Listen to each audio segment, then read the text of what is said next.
a parte de fato que para mim eu me apeguei ao Olavo foi a parte filosófica e a honestidade intelectual dele. Então através dele eu conheci grandes autores. Mário Ferreira dos Santos, que é uma das pessoas mais incríveis que o Brasil já teve e desconhecida. Conheci o padre Sartilonges, que escreveu o livro A Vida Intelectual, que me ajudou assim incrivelmente a minha vida, em tudo. Inclusive foi esse livro que fez o Olavo deixar de ser um jornalista para se tornar um professor e dedicar a lecionar. Então, o sentido da vida, sabe, a questão de você ser forte, ter uma personalidade forte, a questão dos valores morais, dos princípios, ser uma pessoa genuína. Então, o Olavo, das 12 camadas da personalidade que ele destrinchou e mostrou, sabe, que nós temos isso, em qual camada você está, a importância de você saber em qual camada você está. A paralaxe cognitiva, né, que é quando você percebe o que é e você começa a entender melhor o porquê a pessoa é de esquerda e o porquê que as pessoas estão onde estão.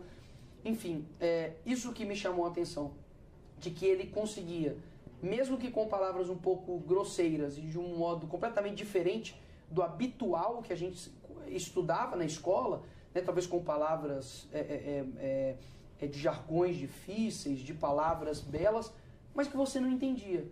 E a sabedoria nada mais é do que saber utilizar a sua inteligência. E a inteligência significa você saber usar a verdade. A sabedoria é saber usar a inteligência. Então, não adianta você ser um sábio que não sabe passar essa sabedoria. Então, ele soube passar essa sabedoria para os outros, da maneira dele. E eu acho que ele conseguiu fazer isso comigo. Fazer com que eu tenha vontade de ter uma vontade de aprender, de ter um conhecimento genuíno, de olhar para si mesmo e parar de olhar mais para o outro e sempre, sabe, tentar ser melhor. Acho que foi isso que o Olavo fez comigo ali aos 12, 13 anos de idade. Impeachment da Dilma, 2015, 2016. O Brasil inteiro, na verdade, estava um pouco antes com relação às manifestações do não é só pelos 20 centavos, que inclusive as pessoas esqueceram, né, disso, porque as mesmas pessoas que estavam pedindo a saída do governo, PT, hoje elegeram o PT novamente. Só que demanda 2, 3 gerações para esquecer completamente a história do que aconteceu anteriormente. Foi um movimento de esquerda, inclusive. O movimento das ruas dos 20 centavos foi um movimento, digamos, genérico. Foi um movimento genérico, só que foi tomado, como a esquerda sempre faz, pela esquerda. Então começou a surgir os black blocs, começou a surgir os ativistas, os movimentos sociais, universitários, e começou a tomar conta da questão. E o conservador, por princípio, ele é cético. Então eu me lembro que, na época, os professores incentivaram todo mundo a ir para as ruas. Eu não fui. Inclusive eu zombei. Eu fiz um cartaz zoando, tipo, uma pauta que não era a pauta que eles estavam falando. Porque no Todo Mundo Odeia Chris, que é um seriado, quando ele vai se candidatar para, tipo, o presidente lá da turma, ele fala suco de uva ontem, suco de uva hoje, suco de uva para sempre. E aí eu fui e fiz esse cartaz e zoei. Tipo assim, pô, vocês nem estudam e querem sair pra rua para lutar por educação? Entendeu? Na época eu já estava assim, indignado com isso. Peraí, vocês estão indo pra rua lutar pela educação, matando aula? Então, não fazia sentido para mim. Então eu fiz uma ironia do próprio protesto deles e não fui pra rua. E depois disso veio o Fora Dilma, que foi um protesto, uma indignação, porque a Dilma estava gastando milhões de reais com a estruturação de estádios, sendo que tinha pessoas morrendo em filas de hospitais, estruturas de escolas em péssimo estado, e as pessoas se revoltaram com isso. Ainda assim, teve Copa do Mundo, teve Põe Circo, e as pessoas esqueceram disso e reelegeram mais uma vez o mesmo partido que destruiu o Brasil há pouquíssimos anos. Então foi nessa época que eu comecei a estar mais presente nas ruas, que inclusive as pessoas, não foi um privilégio meu não, as pessoas no Brasil inteiro começaram a entender mais o que está acontecendo, né? Quem é quem nessa história aqui? E eu comecei sim a postar os meus vídeos, a me posicionar, e foi aí que surgiu basicamente tudo. As páginas de direita, as pessoas falando, nos carros de som, e eu também comecei a movimentar nisso. Fiquei 4 dias aqui acampado em Brasília, no impeachment da Dilma, numa barraca. Quando deu o último voto na Dilma, realmente me deu uma esperança muito grande. Seus pais te incentivavam? Sair de Eles não me BH, incentivavam, vir para mas Brasília? eles também não me bloquearam, sabe? Eu sempre fui uma pessoa de muita coragem. E todo mundo que é corajoso também é teimoso. Então eu sempre fui muito teimoso. Falei, pai, eu vou. E meu pai sempre confiou muito em mim. Ele só perguntava 2 coisas: para onde e com quem?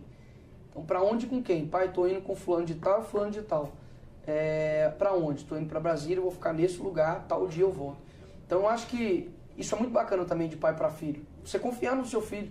Porque imagina se meu pai não confiasse em mim, talvez eu não estaria aqui hoje. Quem dera se eu for metade do que o meu pai for. Quem é o seu pai? Meu pai, ele é, acredito, a pessoa que eu posso dizer que ele é amigo de Deus. Eu posso dizer isso assim com tranquilidade. Meu pai é aquele que, quando você vê ele pessoalmente e você vive, é ele que de fato, para mim ele é sinônimo de servir.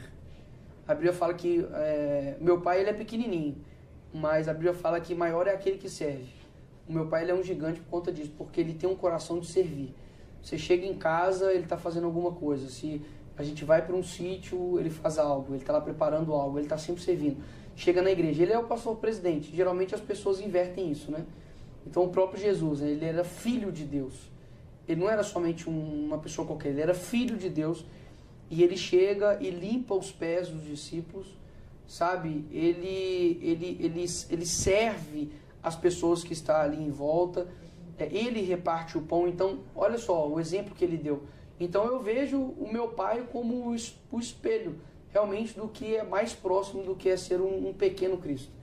A perseguição aqui no Brasil, diferentemente do que as pessoas sempre viram exteriormente, como se a perseguição daqui fosse acontecer igual a perseguição no Oriente Médio, uma perseguição armada. A perseguição aqui não é armada, a perseguição aqui era cultural. Quando você olha para a época de Hitler, você vê que antes de ter um genocídio físico, existe um genocídio cultural. Então primeiro você destrói a personalidade dos judeus, você destrói a sua cultura para depois você aniquilá-los fisicamente. E é exatamente isso que acontece aqui no Brasil. Primeiro você destrói a personalidade do cristão. Hoje o cristão já não é mais um cristão. Ele é o intolerante, ele é o preconceituoso, ele é o transfóbico, ele é o homofóbico, ele é o extremista, ele é o fundamentalista religioso. Percebe? Você já não tem mais nome. O pastor não é mais pastor, o padre já não é mais padre. Eles são intolerantes. Ou seja, você despersonifica o ser humano, você tira a humanidade dela. Então isso é uma maneira de tirania, isso é uma maneira de perseguição. Hoje, um adolescente que entra na sala de aula e fala sou contra o aborto, ele é perseguido. Hoje, um jovem que entra dentro de uma universidade federal e fala eu sou contra o feminismo, ele vai ser perseguido. Uma mulher que fale isso vai ser perseguida. Se ele fala, não, eu sou a favor da família tradicional, eu sou a favor dos bons costumes, de um valor, eu sou a favor de limites, eu sou contra a promiscuidade, eu sou a favor que se tenha limites na sociedade, eu acredito que eu sou contra a ideologia de gênero, eu acho que o banheiro tem que ser um homem no banheiro de homem, mulher no banheiro de mulher, eu acredito que o homem não menstrua. Se você falar isso, você vai ser perseguido. Você já foi vítima disso, dessa perseguição? Recentemente, eu tomei uma multa, estou recorrendo de R$30 mil porque eu chamei um homem de homem. Ou seja, a perseguição ela é escalonada. Friedrich Hayek ele diz que a nossa liberdade não é tomada de uma vez só. Ela é tomada em fatias, assim como alguém que corta, né, uma fatia de mortadela ali. Você vai tirando aos poucos. Então, olha só, primeiro eles retiram os símbolos. Então, olha, antigamente, por exemplo, você cantava o hino nacional nas escolas. Então, isso é uma reverência à soberania do país, à questão patriótica. Então, você tira isso. Antigamente, você tinha uma reverência ao professor. Hoje, o professor e aluno é quase a mesma coisa, se não é pior o professor do aluno. Dentro da escola, a escola tem mais autoridade do que o pai e a mãe. A igreja já não tem nenhum papel na sociedade. Afinal de contas, o Estado é laico. Os símbolos religiosos são menos importantes do que os símbolos mundanos. Os cristãos são maioria, mas eles não são a maioria de influência. Aí que tá. Porque o poder não é um poder numérico. Você pode ter aqui uma casa como essa, que tem 513 deputados, mas o poder não está nos 513. Beleza, o marxismo cultural não diz respeito somente a Karl Marx. Diz muito mais a respeito a um outro homem, chamado Antônio Gramsci, que foi fundador do Partido Comunista Italiano, preso pelo verdadeiro fascista Benedito Mussolini, porque as suas ideias eram consideradas demasiadamente revolucionárias. E enquanto ele estava ali no cárcere, ele começou a escrever diversas questões a respeito da cultura. E quando ele escreve sobre cultura, jornalismo, etc., houve-se um compilado desses livros que hoje é chamado de Cadernos do Cárcere. E lá ele fala a respeito da hegemonia cultural. Basicamente é dominar a sociedade através do domínio psicológico das massas. Isso ele chama de hegemonia. Exatamente isso que ele fez hoje. Hoje as pessoas são dominadas psicologicamente pela esquerda e ela não percebe que ela é de esquerda. Então por isso que você tem cristãos se dizendo de esquerda. É uma minoria, mas tudo que é grande tem um começo. Você falou que eu tenho milhões de seguidores, mas todo mundo começa com 0 seguidores, concorda? Então todo mundo, tudo que é grande começou pequeno. Pode ter certeza que o nazismo, ele começou também pequeno. Pode ter certeza que as grandes tiranias começaram pequenas. Ninguém começou com um exército gigante. Todo mundo começa pequeno, conversa com um, conversa com o outro. Agora, uma coisa é uma pessoa falando que os cristãos são intolerantes. Uma coisa são 10 mil pessoas falando que cristãos são intolerantes. Uma coisa é 1 milhão de pessoas falando que cristãos são intolerantes. 10 milhões, 100 milhões de pessoas. Aonde isso vai chegar? Então hoje você vê que Antônio Gramsci foi incrivelmente suscetível naquilo que ele propôs, que é uma sociedade dominada pela esquerda sem saber que é de esquerda. Então hoje você tem cristãos que não votam no PT, que até votam no outro candidato que é de direita, mas elas abrem um Netflix e colocam lá toda a programação da esquerda dentro da casa delas sem perceber. Então dentro da casa delas, elas abrem um filme que tem adultério, onde o adúltero é o gente boa. Ela liga a novela da Globo, onde a traficante é a Juliana Paz. Eu sou da favela, nunca vi uma traficante bonita, bonita desse jeito, tá? Você romantiza o crime organizado, você faz com que o homossexual na novela seja o mais engraçado, o mais gente boa, cabeleireiro. Enquanto isso, em paralelo, coloca a cristã, a de coque, a chata, a mulher careta, e assim eles vão modificando a tua cabeça. Por isso que a questão da Globo não é a questão só de passar notícias falsas. Não é isso. Esse não é o problema da Globo, esse não é o problema da grande mídia. O problema da grande mídia é que diariamente eles têm pelo menos 1 hora da sua mente. Isso que é o grande poder deles. Pelo menos uma vez na semana eles têm, por exemplo, o Fantástico, que eles falam o que quiser para milhões de pessoas e isso vai ser considerado verdade. Então esses dias eu estava vendo, eles estavam falando a respeito de... Teve um tempo atrás aí que o Drauzio Varela abraçou, né, um condenado por estuprar uma criança e era trans, então ele abraçou o condenado, né? Alguém já te abraçou? Ah não, então eu vou te abraçar. Só que as vítimas, né? Ou seja, romantiza o criminoso. Só que as pessoas não veem que isso está mudando a essência delas. C.S. Lewis fala isso, que você não muda a sua essência de um dia para o outro. Cada decisão que você toma vai mudando a tua essência para algo. Então, como que a sociedade norte-americana, por exemplo, saiu de pais fundadores cristãos para uma sociedade que hoje, culturalmente, está pior do que a do Brasil? Isso eu falo com você com toda tranquilidade.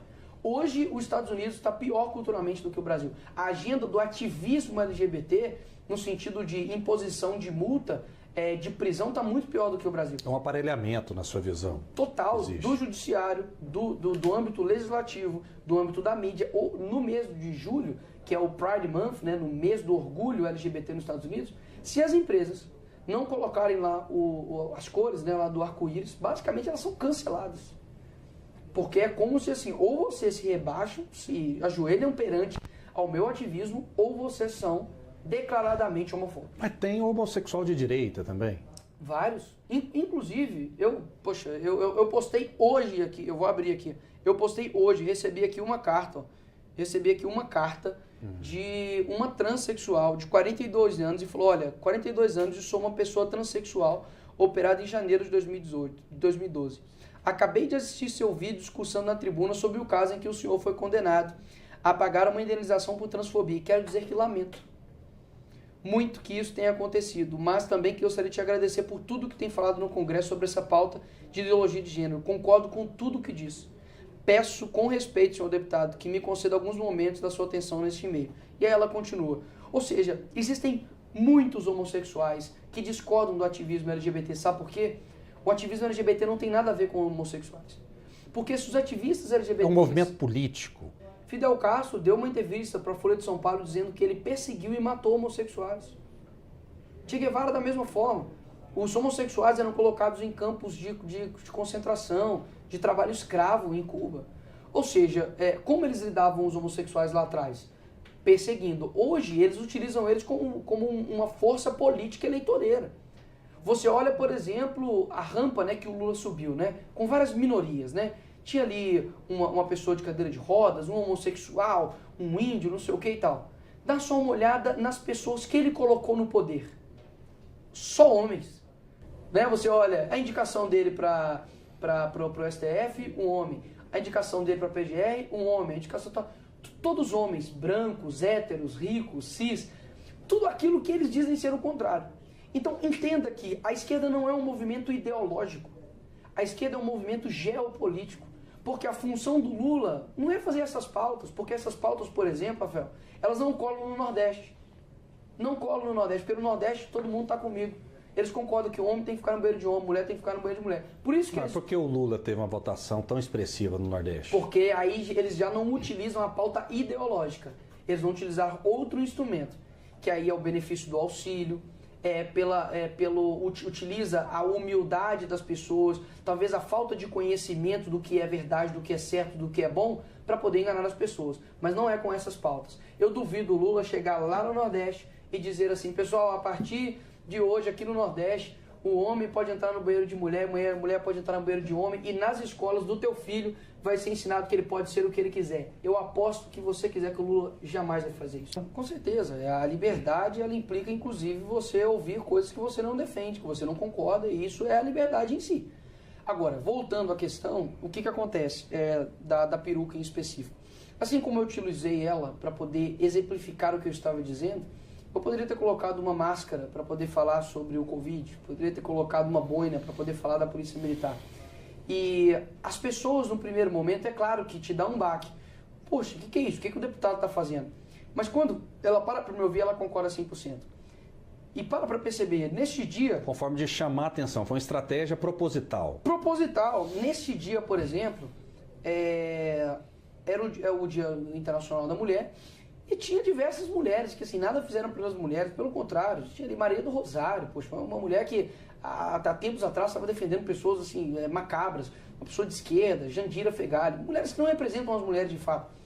E o discurso estava só nisso, somente essa narrativa. E depois do caso, né, da Nicole, ficou uma semana falando disso e até hoje fala-se disso. Por quê? Porque eles estavam trabalhando isso no escuro, a ideologia de gênero no escuro. Sabe o que eu fiz? Eu peguei uma lanterna e fiz assim, ó, olha ali, gente, ó, olha o que eles estão fazendo. Por isso que eles ficaram desesperados. Então, desde a camareira no hotel fala comigo, ó, gostei daquele seu discurso lá da peruca lá, você tem razão. Desde a mulher do caixa, desde um CEO de empresa que já parou pra mim e falou, gostei. Ou seja, eu me expus ao ridículo para poder, de fato, denunciar o ridículo. Mas olha o quanto que eu atrasei da agenda deles.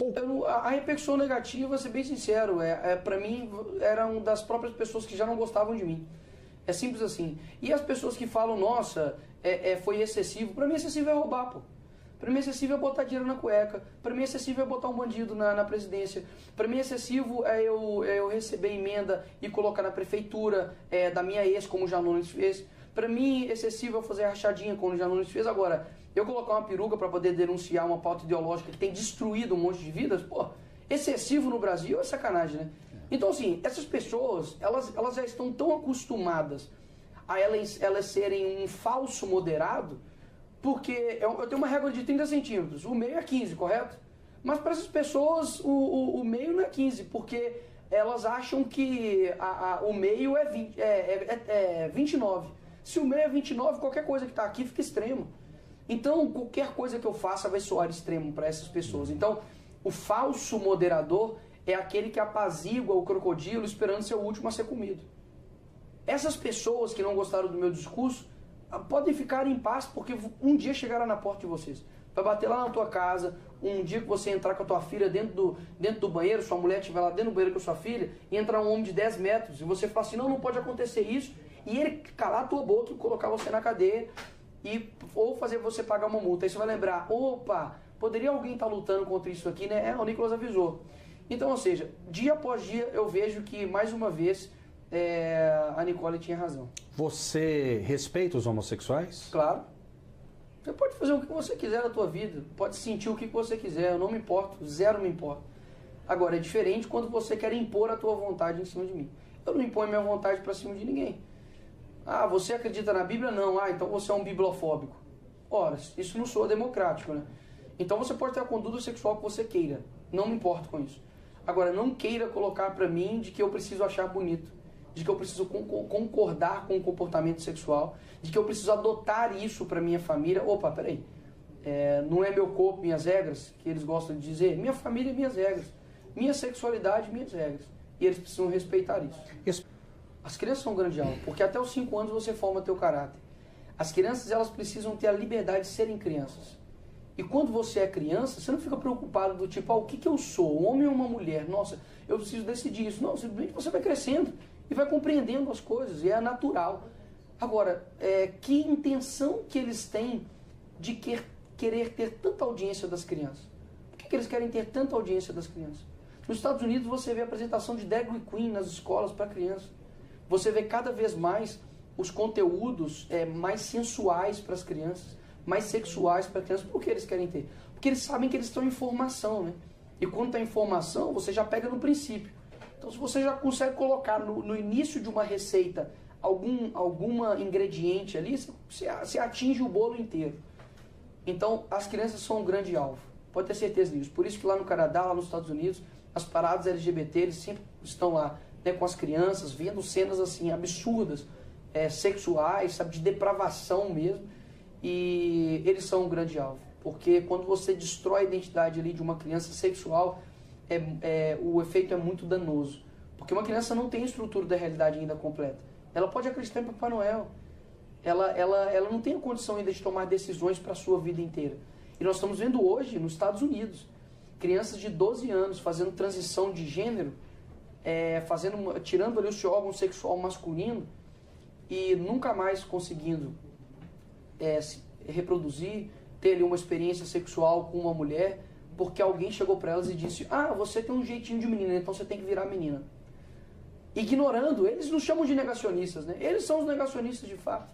Eles ignoram a ordem cromossômica X e Y, eles ignoram a ordem cromossômica XX, eles ignoram os fatores hormonais, eles ignoram tudo isso.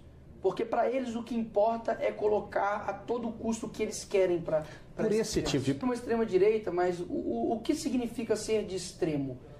Se defender a família, no sentido de, olha, eu defendo a minha esposa, eu defendo os meus filhos, eu defendo que deva ter limites entre nós, eu defendo que deva ter um respeito, uma hierarquia, uma disciplina, eu defendo que o banheiro deve ser algo fisiológico e não ideológico, eu defendo que a justiça deve ter uma justiça imparcial e não política, eu defendo que a ideologia de gênero é algo que não deve ser aplicado nas escolas, nem nas universidades, nem no ambiente público. Eu defendo que o cidadão ele possa ter o direito de se defender além do próprio aparato estatal, ele tem que ter essa liberdade. Eu acredito que a liberdade de expressão deva ser garantida para as pessoas. Eu acredito que a criança dentro da barriga deva ser preservada a vida dela, porque sem a vida não tem nenhum direito subsequente. Se isso é ser radical, tudo bem, então eu sou radical. Mas perspectivas, né? São perspectivas. Quando eu olho para uma pessoa de 2 metros de altura, essa pessoa é gigantesca. Mas para quem tem 1,90 m, uma pessoa de 2 metros é quase o tamanho dela. Então, são perspectivas. Então, qual é o teu norte moral? Você está do lado da esquerda, acredita que matar uma criança dentro do ventre porque eu quero, não queria ter ela, é válido? Então, meu amigo, de fato eu sou o extremo a você, eu defendo a vida. Então, eu não sei se eu fui o primeiro, tá? Mas talvez eu fui o que mais ajudei a propagar, porque o vídeo que eu fiz... Foi proibido esse vídeo? Foi proibido e fui multado. Este vídeo foi multado, se eu não me engano, em R$40 mil. É um vídeo que eu fiz no segundo turno da campanha ano passado. E eu falei, olha, quando o teu filho chegar em casa com o olho vermelho, de tanto fumar maconha, faz o L. Quando for legalizado o aborto, faz o L. E aí eles disseram que era propaganda enganosa. É um texto completamente poético, exato, né? Não, é poético, um texto, poxa. gente. Mas como que você... eu nem deveria me posicionar numa entrevista, mais visualizado. Mas eu tenho direito a dar minha opinião também. Um vídeo completamente normal que você escreve ali, né? Esse vídeo incomodou? Rafael, os caras fizeram já propaganda chutando a cabeça do Bolsonaro. Os caras já fizeram arte batendo com um taco de beisebol na minha cabeça até eu morrer. Eles já um taco de beisebol na cabeça do Bolsonaro até morrer e colocando uma estaca de ferro na minha cabeça com 22, queimando a minha cabeça com 22. Eles já queimaram a minha foto em manifestações. Então, assim, peraí, o meu discurso é de ódio? Eu dizendo que possivelmente poderia acontecer, e aconteceu. Eu disse que o aborto seria legalizado e o STF colocou em pauta a legalização do aborto. Recuou, né? Por hora. Parou agora, né, por conta das pressões, mas o Lula indicou 2 ministras da saúde da mulher que são favoráveis ao aborto. Foi um texto profético, então. A legalização das drogas está sendo pautada pelo STF. Ou seja, o TSE vai me como é que fala? Vai me indenizar por conta disso, porque a multa está aí. Mas a esquerda não pode dizer o seguinte, olha, não foi o governo Lula, foi o STF. Com o Bolsonaro não passou nada disso. Então é uma coincidência da vida, né? Quando estava com o Bolsonaro, nenhuma dessas pautas passaram. Quando teve com o Lula, essas pautas estão dando continuidade. Ou seja, no mínimo, o Lula, então, ele não é uma barreira. Quando se tira o Lula, quando se tira o Bolsonaro, então tira-se também a barreira. Então, no mínimo, o Lula dá passe livre para isso acontecer. O criminoso é vítima da sociedade? Jamais. O criminoso, ele é dono das suas próprias ações. Eu nasci numa favela, minha família também. Todos nós, obviamente, temos uma influência nas nossas vidas, mas o nosso meio, ele não nos determina. Um criminoso que mata, estupra, rouba, como vários aí, ele deve pagar pelo seu crime. E o meu posicionamento contra a criminalidade no Brasil, ela é bem rigorosa. E acredito que é o que mais o brasileiro fica indignado hoje. Hoje você tem, por exemplo, o André do Rap, que é um ex-chefe de um crime organizado, do Comando Vermelho, que foi solto. E os seus bens foram devolvidos a ele. Um helicóptero, uma lancha, sua mansão. Enquanto isso, você tem pessoas que entraram no Congresso Nacional, ficaram lá dentro, fizeram um vídeo xingando Alexandre de Moraes, estão tomando 17 anos de cadeia. Você tem uma pessoa que vem para um show, um estrangeiro que vem para o show da Taylor Swift, toma facadas e morre, e o homem é solto no outro dia. Que justiça é essa? Nós não temos encarceramento em massa no Brasil. A gente tem impunidade em massa no Brasil. Porque as cadeias estão lotadas. Tem 50 presos dentro de uma cela que cabe 32. Se tem 50, cabe 50, pô.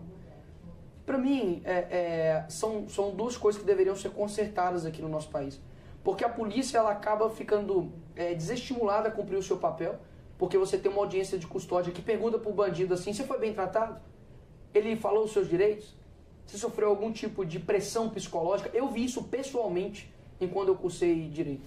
Você sofreu, a sua algema estava apertada? E o policial já prendeu aquela pessoa 10 vezes, 12 vezes. Então o policial fica desestimulado. Sem estrutura e ainda com a mídia falando que eles são opressores e sem treinamento.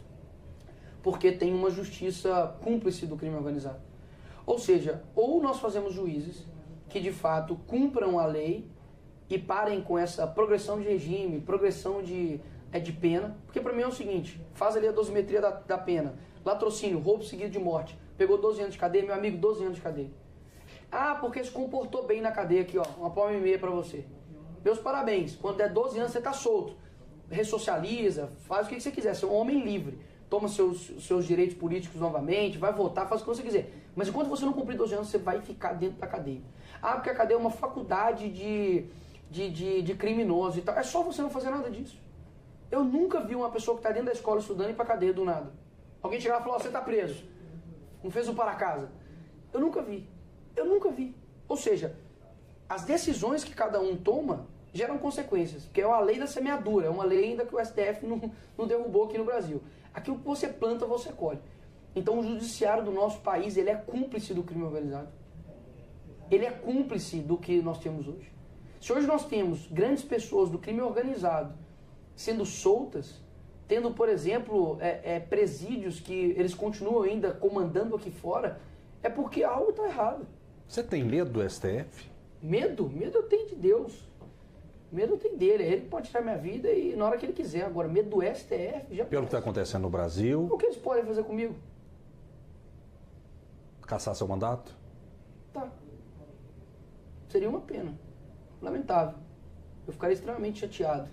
E não busco isso. Quero manter meu mandato. Quero dar voz às pessoas. Eles iriam encarar 1,5 milhão de pessoas. Bolsonaro ficou inelegível Mas eu não sou por um 8 mandato. anos. Pois é, mas eu não sou um mandato. Eu não sou um mandato, eu sou uma pessoa. De onde vem, Nicolas, essa coragem? Você vai ter filho agora, você tem esposa, você tem família. Talvez essa é uma pergunta que te fazem ou que você se faz também. Vale a pena? Vale, porque eu não vim aqui para poder ser feliz. Eu vim aqui para poder cumprir um propósito. E o pior tipo de medo que eu posso ter na minha vida é eu chegar no céu e eu ter tido sucesso naquilo que não era para eu ter tido sucesso. Esse é o pior tipo de fracasso. Então, eu quero me arrepender, talvez, das coisas que eu fiz, mas não daquilo que eu deixei de fazer. Então, chegar no céu e falar, nossa, eu poderia ter dado mais gás, poderia ter tido mais coragem. Geralmente... Sua esposa, às vezes, te dá conselho? Claro, com certeza. A gente conversa muito, me dá conselhos, ela me ajuda. Eu sou um com ela. Ela sabe da sua missão? Claro, sabe. Que isso está muito claro para ela. Claro, ela sabe do tanto que eu sou corajoso, ela sofre junto comigo, ela chora junto comigo. Eu ainda não sei, né? Não peguei ainda minha filha no colo, porque eu sei que tudo muda. Mas ainda assim, no meu coração, eu sinto que há algo que eu preciso fazer aqui, sabe? Isso demanda sacrifício. É uma missão de vida, custe o que custar. E eu não sei a extensão do que a minha ação pode gerar. Isso que é o que mais me move. Porque, ao mesmo tempo que a minha ação ela pode gerar algo que eu não sei aonde possa chegar, posso chegar a 50, 100 anos, posso ser contado a história, e se eu parar? Aonde eu não vou estar chegando? Isso que... Você já pensou em parar? Preciso me bater em desistir no nos momentos difíceis? Olha, às vezes é o que a Bíblia fala, desanimados, abatidos, mas não destruídos, sabe? É nesse sentido. Tipo, pensar de falar assim, não, parei. Mas você é ser humano, você já ficou magoado, você já ficou chateado, já ficou destruído. Poxa, se o próprio Davi, que era um homem segundo o coração de Deus, ele falava, ó Senhor, por que está batido a minha alma, por que se preocupas dentro de mim? Imagina a gente. Eu aprendi que nem quem diz que me ama e quem diz que me odeia importa pra mim. Não importa. Quem importa mesmo que eu quero ouvir que me ama são os meus pais, é minha esposa, são meus futuros filhos, é as pessoas que estão comigo desde quando eu nasci. Agora, que é óbvio que eu sei que pessoas falam que me admiram e tal, mas nada além disso eu coloco no meu coração e internalizo como verdade, porque o amor que o meu pai e minha mãe têm, minha família tem por mim, eu sei que é um amor único. Então, por que eu vou levar em consideração que uma pessoa que eu nem conheço está falando que me odeia? É irrelevante para mim, sabe? É irrelevante de verdade. Assim, é claro que algumas coisas te chateiam, mas no âmbito de injustiça. Então, quando, por exemplo, durante a eleição, no segundo turno, foi-se lançado um vídeo de um ator pornô como se fosse eu. Isso foi o deputado Janones, inclusive, que ajudou a dissimular tudo isso. E ele seguia esse ator pornô. Uma maldade muito grande, né? E ele seguia esse ator pornô, ou seja, ele deixou o rastro do crime dele ali, né? E isso não é que me afetou, mas afetou pessoas que gostavam de mim, sabe? Meus familiares e tudo. E eu lembro que no dia eu falei assim, poxa, que baixaria, né, dessas pessoas. Eu não tenho coragem de fazer isso só porque um cara é opositor meu político. Mas na hora eu lembro que eu parei e fiquei chateado, né, como você disse agora, mas eu já me recompus, falei, quer saber? Vamos dar a volta por cima nisso. Gravei um vídeo e tudo, as pessoas entenderam, compreenderam, inclusive foram um tiro no pé deles. Que as pessoas falavam, poxa, realmente, olha o nível dos inimigos do Nicolas. Então, ele deve estar certo em alguma coisa.